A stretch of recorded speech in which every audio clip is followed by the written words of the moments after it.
Kasus kecelakaan lalu lintas atau laka lintas dengan tersangka Gaga Muhammad sampai pada pembacaan tuntutan dari jaksa.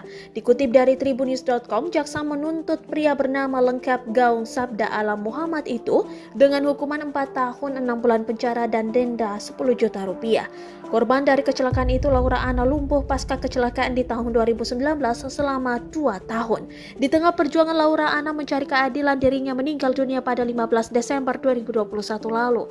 Menanggapi tuntutannya terhadap Gaga Muhammad, jaksa menilai lelaki tersebut bersikap sopan selama persidangan dan berusia masih muda.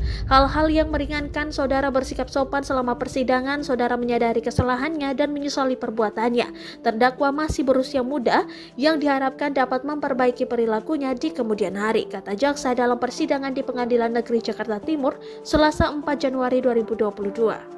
Mendengar tuntutan itu, pihak Gaga Muhammad ingin mengajukan nota pembelaan.